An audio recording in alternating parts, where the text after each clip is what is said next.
Hey there, Libra! Welcome dito sa channel, new subscribers, returning time buyers. Thank you sa inyong walang sawang love and support for me. At kung hindi niyo pa na-subscribe pa tayong other channel, link is down below sa ating description box. So if interested, i-click lamang yung link na yan para kayo mga babes may mapunta doon at araw-araw ay may ina-upload din tayong collective readings for all signs.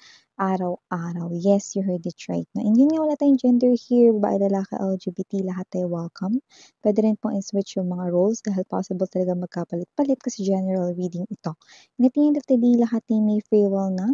Free niyong gamitin anytime, anywhere. So yun nga, no, Libra, ang ating gagawin ngayon is titingnan na natin ang inyong July 2025 messages. Okay, cross-watchers ni Libra, welcome ka rin. At kung may Libra placement sa natal/birth chart, welcome din kayo. So just take only what resonates, guys. Archangel Michael, thank you so much together with the angel guides. Can we get messages right here for Libra for their month of July 2025, please? Messages for Libra's July 2025, mga mensahe para kay Libra na pwede nilang i-look forward, i-watch out. Okay. Can you please show me? Libra.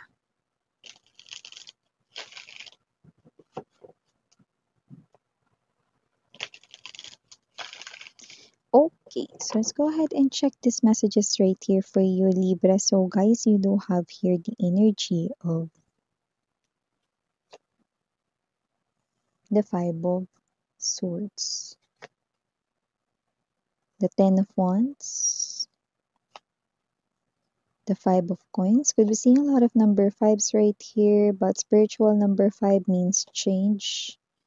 Page of Wands, Seven of Cups, Three of Wands. For the bottom of the deck, you do have here the Ten of Swords, the Nine of Coins, and the Queen of Wands. Oh.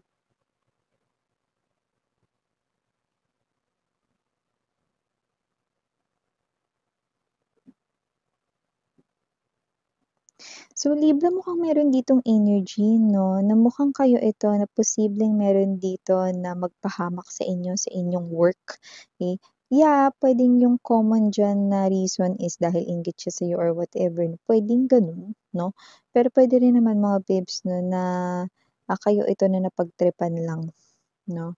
So, parang may energy dito mga babes, no, na napagtripan lang kayo dito, no? Hindi naman talaga siya as in inggit sa'yo or whatever, no? So, yan.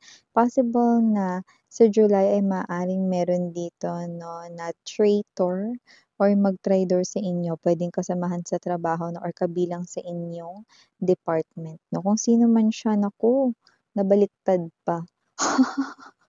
Kung mataas ang posisyon na 'to kaysa sa'yo, maaaring mapunta sa'yo ang kanyang posisyon dito. Ay go. At kung worse mga babes 'no, maaaring matanggal pa siya sa kanyang trabaho. Yan. So, puwede siyang ma-demote, puwede rin naman siya na papalitan mo siya dito 'no. So, yan ang energy rito mga babes 'no. So, kung sino man 'tong energy na 'to na possible na, parang it turned out 'no, na bumalik sa kanya 'no, yung dapat ay gagawin niya sa'yo 'no. So, parang kayo ito na kayo yung iipitin niya rito or kayo rito yung energy 'no, na ididiin niya 'no, pero maaaring lumabas agad rito yung katotohanan 'no, at maaaring ito pa ay, um, maging hudyat 'no, ng pagkakatanggal niya sa work 'no. Kasi nakita ko dito with the Queen of Wands, and the Nine of Coins. After this incident, parang nabigyan pa kayo ng break 'no, parang breakthrough ito for you guys 'no, parang nabigyan kayo rito ng credit 'no, at mas nakita ko na, posibleng kayo ay, what's this, nabigyan ng compliment 'no, or naging famous din 'no, dito sa inyong field 'no. So yan, puwedeng kayo ay na-promote habang siya ay na-demote. Puwede rin naman rito mga babes 'no, na kayo rito ay nabigyan rito 'no ng mas mataas na posisyon habang siya ay natanggal sa work. At talagang nadudulot na maganda kapagka mga ganyan inggit-inggit 'no, or lalo na yung mga parang napagtripan lang naman kayo 'no, yan 'no, tignan mo nag-backfire agad sa kanya. Okay. So, maliban diyan Libra, nakakita rin ako ng energy rito ha, na meron ditong energy 'no, naiinis ka ba sa kanya kasi lagi ka niyang inaasar? So, may energy rin kasi siya rito mga babes 'no, na parang kaya niya kayo inaasar dahil hindi sa trip niya lang kayo, kundi may gusto siya sa inyo. Yan yung kakaiba or unique way niya of telling you that he or she likes you. Libra, like ka nitong tao na 'to 'no, at yun ang nakikita ko. Medyo unique nga yun 'no, kasi parang kailangan mo munang mabwisit,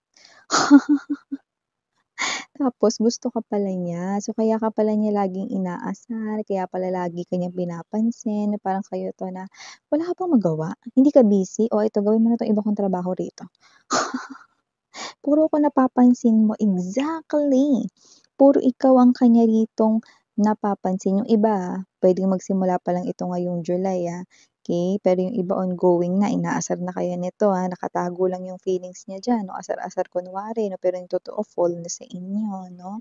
So, nakita ko dito na itong person na 'to 'no is ito ang kanya ritong confession of feelings 'no, yung sa pamamagitan 'no ng energy ng pang-aasar sa inyo 'no. Isipin ninyo 'di ba, sa tuwing nakikita niya kayo nagse-spend siya ng time asarin kayo, kasi this person here really wants to be around you, okay? Pero meron din siguro siyang energy na baka ayaw niya pa itong i-reveal sa inyo kaya tinatago niya muna sa ganitong paglapit-lapit sa inyo. Kasi kung talagang asar siya, yung as in yamot siya sa inyo, hindi yan lalapit at hindi yan kayang tagalan kahit na mga 1 or 2, 3 seconds. Gano'n 'yun Libra, okey. Kaya naman kasi naman 'tong energy na 'to ni nakikita natin dito. And also nakita rin tayo ng energy rito na posibleng kayo ito na, maaaring meron kayo ritong makaligtaan 'no, na bayaran or puwede rin naman na may makalimutan kayo 'no. Importante itong bagay na 'to, puwedeng i-schedule 'yan, baka meron kayo ritong importanteng meeting or pagkikita, work-related man 'yan or with friends, plano, ganyan. Pero puwede rin naman na makaligtaan na gamit, may makalimutan kayo na na kailangan ninyo sa araw pa naman na 'yun 'no, do'n niyo pa nakalimutan, lagi niyo namang dala. So, may gano'ng klase ng energy for the month of July. So, ibig sabihin dapat mas maging aware kayo and observant 'no. Kung gamit 'yan, lagi niyong i-check ang inyong bag 'no, kahit nung mga school days, 'di ba? Parang parang school days lang, i-check niyo muna kung, yung gamit ninyo is kumpleto sa loob ng bag 'no, the night before, 'yan. So, always do that 'no. So, nakikita ko 'yun dito na mataas ang chance na may makalimutan kayo at kailangan niyo 'yang gamit na 'yan sa araw mismo na 'yun, okey. Puwede rin namang ipapasa niyo 'yan, deadline pa lang 'yan, baka 'yan ay report 'no, sa trabaho or sa inyo ritong school work, 'yan 'no, baka may haksing or students dito, 'yan. So, ano man 'yan, maaaring makalimutan mo daw dito lalo na due date, kuryente, wifi, tubig, ano pa, postpaid, 'yan. Baka makalimutan niyo 'yan 'no, magulat na lang kayo 'no, na-cut na pala. May gano'ng klase ng energy 'no. So, ano man 'yan, 'yan, isa 'tong malinaw na advance na advice, 'yan. So, maliban diyan, nakakita rin ako ng energy rito that with the 3 of Wands energy, 5 of Coins, meron kayo ritong energy mga babes 'no, na meron na kayo ritong nilayuan, ayan 'no, or iniwasan. So, itong tao na 'to 'no, ay tinatanaw at tinitingnan niya kayo sa malayo. Pinupuntahan kayo nitong tao na 'to 'no. Alam niyo Libra, madalas kayong puntahan 'no, ng inyong ex dito pero hindi siya nagpapakita 'no, pero gusto niya ng pagbabago. Yun yung nakikita ko dito. Pero parang hanggang pangarap na lang yung pagbabago na yun sa kanyang isipan ngayon with the 5 of Coins to the 3 of Wands 'no, yun ang nakikita ko rito. Okey. So, nakikita ko rito 'no, na wala pa, hindi pa buo yung kanyang loob rito 'no. I'm sorry nagalaw natin yung ating phone, 'yan. So, wala pa, hindi pa buo yung kanya ritong loob 'no or hindi pa siya gano'n, um, kalakas na harapin kayo ulit 'no. Pero yun nga, this person here could be stalking you, but that's not enough 'no. This person here could be really, tinitingnan niya talaga kayo 'no, sa di kalayuan niya 'no. Para siyang mga matang nakatingin. sa'yo sa di kalayuan 'no. Huwag mag-alala, hindi naman niya kayo sasaktan at alam niyo naman na hindi niya rin naman yun magagawa 'no. Lalo na ang energy niya ngayon ay para siyang isang malambing na kuting or maamong tuta, 'yan ang energy niya ngayon 'no. Kaya naman itong person na 'to 'no, sa nakikita ko rito mahina pa siya ngayon 'no, pero kumukuha lang siya ng lakas sa mga pasulyap-sulyap ng patago sa'yo. Yun lang, 'di ba? So maliban diyan para sa buwan ng July para sa aking mga Libra peeps, nakakita rin tayo ng energy rito 'no, na posibleng, kayo ito 'no na baka muntik, 'yan 'no, muntik lang naman 'no, ibig sabihin check the background here 'no, kasi nakita ko rito na maaaring meron dito na parang puwedeng related sa kaperahan, puwedeng investment or whatever 'no, na muntik ka na kayong ma-fall dito. Mukha kasi siya ritong legit 'no, pero hindi pala, ayan. Advance na kasi yung technology ngayon mga babes 'no, so mag-ingat kayo no, kasi yung mga mukhang legit hindi naman pala legit 'no. So, mangyari lamang 'no na kapag usaping pera at lalo na 'pag investment ng pera i-double check ninyo maigi kasi nakita ko rito na posible itong maging problema ninyo or isipin ninyo 'no. Imbes na makatulog kayo rito 'no ng mabilis 'no dahil wala kayong iniisip na ganito, ayokong isipin niyo ito kaya maaaring ito ay advice rin ng inyong angel guides 'no para sa buwan ng Hulyo. 'Yan, tandaan ninyo, sounds legit at kapag chineck ninyo siguro ng once, possible na ito ay mukha talagang totoo, pero hindi pala 'no, 'yan. Mag-ingat kasi ito ay perang pinaghirapan mo 'no, tapos mapupunta lang sa wala, 'di ba? So, ingat-ingat, check the background ng inyo ritong mga pinag-iinvestan ng inyong money. Ay, kasama na rin diyan 'no, nagpakita lang sa ngayon 'no, yung mga bibilhin ninyo kunwari 'no, sa mga online shops 'no. Puwedeng kayo ito na example lang ha, na bibili ng jewelry 'no, gold 'no, kasi tumataas yung interest niyan habang tumatagal, may mga gano'n 'no. Tapos yung nabili ninyo hindi pala yun as in talaga legit na tindahan ng gold 'no. So 'yan.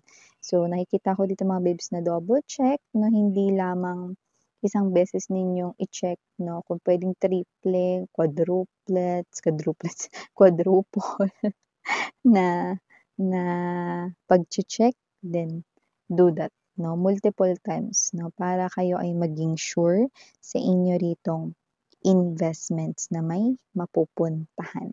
Nakakita rin ako ng mga Libra people right here na mas magiging attractive at mas magiging, glowing ang inyo rito 'no, na energy sa month ng July. Possible rin na meron kayo ritong mga tao na gustong makipag-friends at makipagkilala sa inyo. Possible rin na meron din ditong mga magka-crush sa inyo. Ibig sabihin si Libra ay mas maggo-glow sa month ng July, yun ang nakikita natin dito 'no, at meron din ditong opportunity 'no, kung saan mas magiging matibay pa or mataas pa ang inyong confidence or kumpiyansa sa sarili. Nakakita rin ako ng trouble para kay Libra at posibleng ito ay probinsya. Pero parang hindi dito sa Pilipinas kundi puwedeng ito ay sa ibang bansa 'no. Possible na ito ay bakasyon or maaaring ito ay business travel basta nakikita kita dito na babiyahe Libra sa buwan ng, July 2025 'no. Pero puwedeng ito ay mataas ang chance overseas, 'yan. Paano mo nasabi Miss 'yan? Kasi maaaring ang energy nito mga babes 'no, hindi siya yung mga puno na normal na nakikita sa Pinas, parang tumutubo siya, sa mga, country 'no na hindi tropical, 'yan 'no. So 'yan, okey. So, ito yung mga messages right here for you Libra, again I'm Yuriana Oni, sarangheo, love and light, annyeong.